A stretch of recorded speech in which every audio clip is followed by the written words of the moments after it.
So my name is Petralia, and I'm the artistic director of a company called Proto-type Theater. And last year, we were really lucky to be selected to participate in the inaugural group of the Theater Sandbox commissioning scheme, which was run by Watershed. And as part of Theater Sandbox, we developed a piece called Fortnight, which is a 2-week bespoke experience that unfolds in real time for up to 200 participants who lived in Bristol. And the project is really too complicated to cover completely in the short time that we have today, so I'm instead going to give you a brief overview and show some examples from the piece via images along the way. So Fortnight was a theatrical intervention into the daily lives of the 200 participants, which takes place largely via the modes of communication we use every day, things like mobile phone, email, and post, and through invitations to interact with objects located throughout the city. So those who accepted our invitation to participate received secret invitations, poetic nudges, and mysterious communications that asked them to look again and look anew at their relationship to Bristol. From the beginning, we were adamant that Fortnight was not a play, and it was not a game, it was more of an experience. In the words of one of the participants, it's a series of fireworks that you have the matches to. So this slide has some images that documented some of the objects, responses, and events of Fortnight. And as you might be able to see from the project, it doesn't take place in a theater, and at least for one person, I don't know if you can read that posted in the middle, it had a big impact. I think that post-it says, "Fortnight was the best thing ever. Thanks so much to all of you." So we developed Fortnight over 18 months, and our starting point was really our interest in creating a performance that lasted over a longer period of time than the normal 75 to 90-minute shows we would typically make for theaters. We wanted to see how we could play with cumulative experiences. We were also interested in playing with notions of community and performance, and we thought that we might be able to use pervasive media to help us do this. So although the piece was not about technology, we did use technology to help us explore the way that people use the city, specifically the ways that they communicate with each other to create a sense of community or a sense that they belong where they are. So through the Theater Sandbox workshops and in collaboration with Tim, who's going to speak in a moment from Matter to Media, we found a network of technologies that enabled us to craft a dramaturgy of experience through the way those participants related to the technologies. So the list on this slide contains mostly relatively pedestrian technologies and a few analog ones like handwritten notes. But in order to distribute the content to all of our participants at the same time while still keeping it bespoke, we had to develop an underlying infrastructure.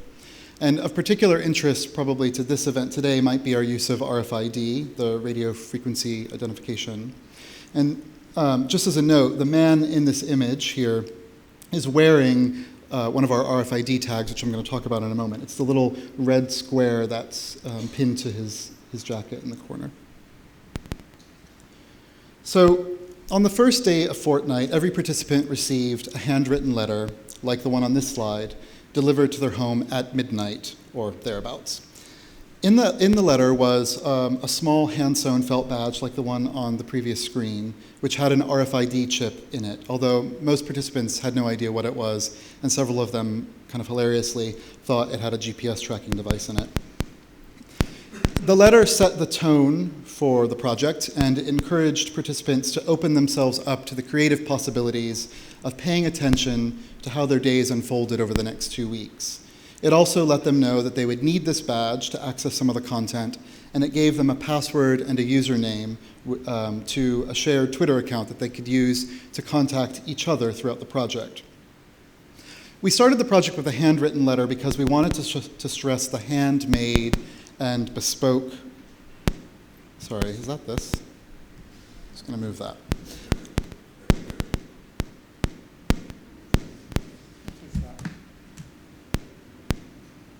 Is that me?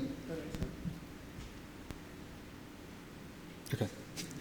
So we started it with the handwritten letter because we wanted to stress the handmade and bespoke nature of Fortnight and in essence, kind of hide the technology. Throughout the project, we encouraged people to interact with objects, not with technology, And where they were interacting with technology, we wanted them to interact with technologies that they were familiar with. So that's not unlike what Claire was saying in terms of people having special relationships with their phones. We also wanted to capitalize on those relationships. So each day of the project, more or less, participants received a text message at 9 a.m. inviting them to go to a specific place in Bristol between a set of scheduled times, and those usually lasted until about 8 p.m. The text instructed them to look for a particular object and to bring their badge with them. And then when they arrived at that location, they would tap their badge onto a matching felt square on the object. So on this duck here, you can see it has a little red square on its tail. When they did that, something would happen. Each portal, as we called them portals, had a slightly different experience. But what was happening in each case was essentially that there was a small RFID reader hidden within the object, which, when tapped with the badge, would read the identity of the participant, recognize it as valid, and then respond. So with Tim, we came up with a list of responses and repercussions that we wanted to be able to play with. And then we deployed these with various content. So for example, going back to the image of the duck, this was at the Bristol Museum in the taxidermy section. So when a participant would tap their badge on the duck, a playful video would play on the screen behind it about the notion of the wild in the city, and it was very tongue-in-cheek. This happened on the second day of the project, and partly because we wanted to let people know that there was a playfulness inherent in it, that it wasn't all going to be serious, heavy, poetic content, that they could also be silly. So at the end of the video, there was a prompt and a set of instructions telling people to go to the fountains down here by the watershed and look for a duck that had a name underneath it. So when they came to collect the duck, they would then send us a text message with the name of the duck, and we would then send them a set of instructions for how to document their duck throughout the 2 weeks.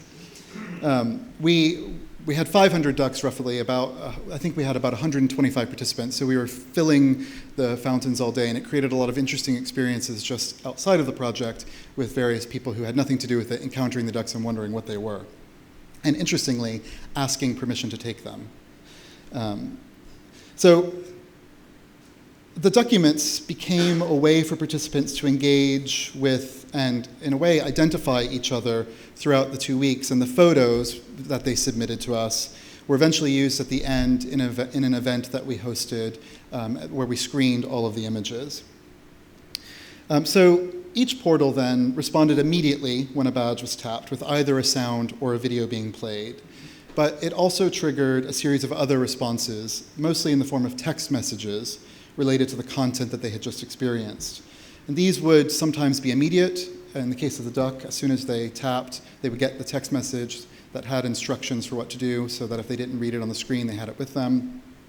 But in other cases, it would come 20 or 30 minutes later, so they might have just begun to forget their interaction and be in another situation, and it might bring some of the content back to them. So in this way, we hope to create sort of branchings of content where messages could be tailored to people who had visited specific portals, and then other messages could go to people who didn't visit those portals.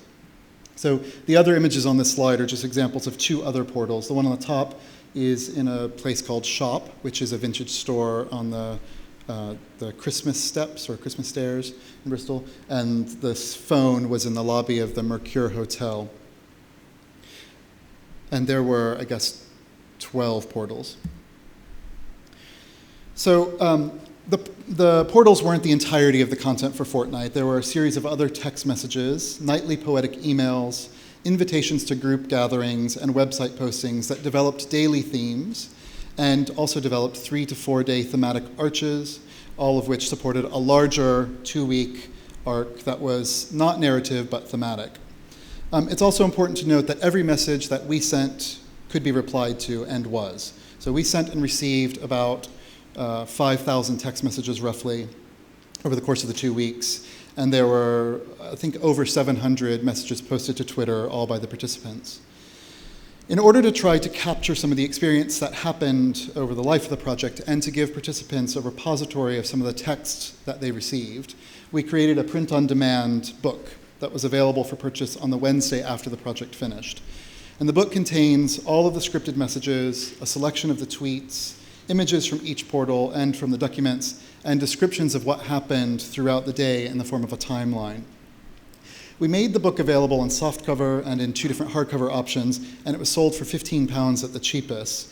Now, we would have loved to actually give it away or to sell it for cheaper, but we didn't have funding for that, so we decided to do a print-on-demand service, and people could purchase it. And I think we've had about 45 participants buy the book so far, which we're not really making any profit on. It was simply to give people a repository. I also just want to, that's just about the end of my part, but I just want to note that in the guide that you have with our bios, my website is listed incorrectly. It should be .org, not .com, and that's probably my fault, because I was flying around. So if you just make a note of that. I'm going to pass over to Tim now, who I think is going to talk a little bit more about his work with touch technologies. Okay. Thank you, Peter.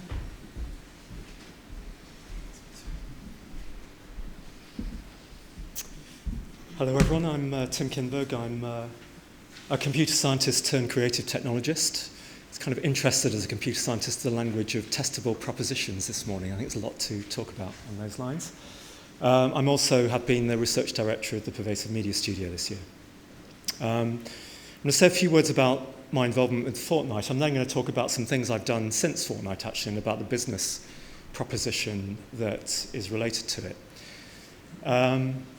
So about Fortnight, I think what really interested me, so technology in a sense doesn't really interest me very much, not anymore anyway. It's the applications of it. And I think what I really liked about working on Fortnight was I'm struggling to find the right word, but something like the polyphony, or is it the polymorphism that I'm after, of that experience compared to the monotone of which often comes with technological agendas. That if a technology pushes, it's very often a monotonic voice that's pushing a certain kind of agenda. And if you put a variety of technologies in a more artistic context, you get a much richer and more interesting experience. There's actually no technology in Fortnight that was new to me. I've been doing this kind of stuff for 10 years. But the experience that was given to people and the different voices and the different communication channels was what's really interesting about it to me. So you have, actually I've got some little props here. This is what's kind of at the heart of the portals. You can buy this for 50 quid. This is a reader. You can plug it into your computer on its USB port. There's nothing very, very fancy about it. This technology has been used for donkey's years. It's used to count animals passing through farms, for example. You have electronic tag. You bring it into proximity with a reader, and that tag has a unique identifier on it. And you can do anything you like with that unique identifier. You can look it up in a database. You can look up that person's telephone number if they registered. You can look up their first name, whatever. And you can then communicate with that person by SMS or whatever. So this technology actually is really quite humdrum in a way. It's become a little bit more interesting recently. This phone actually has one of these in it. Okay, this is a Google Nexus S. It's the first commercial phone with an NFC reader inside it. And this phone can read this tag. If I put that tag against the phone, it's probably not going to do it for me now, but it will read that tag. And it can take you anywhere. So it's kind of interesting that as well as putting readers at these interesting polymorphic places, these portals, you can actually put just tags there, or you will be able to, and then people can come along with their phones and read those tags and have an experience given to them. So the underlying technologies are really not terribly sophisticated, but there's a new interest in this technology because of the presence of these readers in phones. I don't know whether anyone is aware of this. It's there for mobile payment. But what we are showing is that there are lots of creative activities of these same technologies, and it's really interesting to stretch them. It's the same technology as, it's not the same actually, technically speaking, but it's a very similar technology to your Oyster card. Okay? And actually, this can read my Oyster card. So instead of presenting my Oyster card to a tube station, I can present my Oyster card to your phone. Okay. Now think about what that means. It's a fundamentally different kind of thing that can happen at this point. So having worked on Fortnight, one of the tragedies of working on Fortnight is I couldn't experience it myself because I was so deeply involved in creating the technology that it was ruined for me, right? Because I knew exactly how it all worked. A couple of things I've done since with Rick Lander, who's also based at the Pervasive Media Studio. Well, the first one is, this is true anyway. So take those portals out on the streets of Bristol and put them in an extravaganza in London for the Facebook Friends of the Ford Focus. And that's actually what we did. An agency in London contracted us to do something related but wholly dissimilar. And there were 5 portals or plinths at this extravaganza. And people who came to it, about 300 people, we each posted one of these. So this is the Ford Focus equivalent of this lovely Facebook thing, okay? This is Ford's branding on a VIP pass, but you get posted this in advance. You register it with a Facebook application. There's a unique tag, got the unique number on the back of it. You register it in the Facebook application. You go up to a plinth at the extravaganza, and the plinth says, "Hello, Tim," puts up my Facebook picture and writes on my Facebook wall at that point, and says that Tim went to the music zone at the Ford Focus extravaganza in London. That's just kind of an illustration of a completely different take on essentially the same underlying technological idea. And if you went to all 5, you got entered for a prize draw. So there's that kind of shows that, again, this is a sort of, what is the word I'm looking for? It's not polyphony, it's polychannel. I wish that sound would go away. Yeah, I know. Sounds like you're being heckled by someone. Yeah, by someone with a machine, with a pop gun, yeah. So these actions, what I would call a touch action in the real world, can now propagate over social media. It can go over SMS, it can go over tweets, it can go onto Facebook, and it can be taken from the physical circumstance of the touch to social media, which extends. I'm very interested also, I think it was Peter's remark about an opposition between digitalisation and spatialisation, actually ideal in the hybridisation of those two things, sorry about that you put space and digital together, but you can have a very spatially focused interaction, which is what a touch is, but you can actually extend that digitally over the social world at the same time. They're not exclusive things. I'm probably running out of time? I'm about to run out of time, yeah. Just to say, okay. Someone at the back tell us what's going on. You think it's my phone? Oh, well, anyway. All bets are off if it's my phone. Just to say very briefly, I'm also director of Magma Poetry magazine. This is our wonderful 50th edition, funded by the Arts Council of England.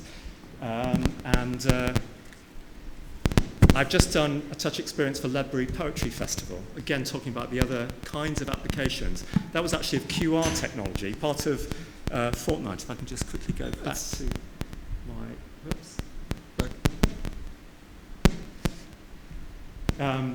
That 2D barcode on there. I had 15 of those posters around Ledbury for Ledbury Poetry Festival, and you could download poems off those posters, thematically and spatially focused poems.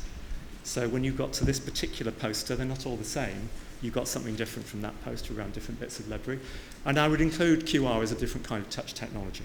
So you can ask about this in the Q&A, because I'm sure I'm rushing through this much too fast.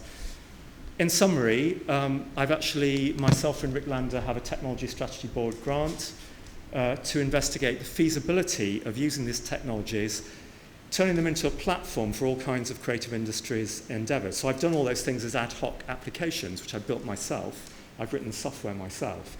Rather, as similar to Joe's agenda, I'm very interested in the idea you can build a platform to enable people in the creative industries to apply these technologies to their own creative ends. And it's the feasibility in the technical, interactivity and business sense that we're investigating on that project. And with that, I shall stop. Great. Thank you.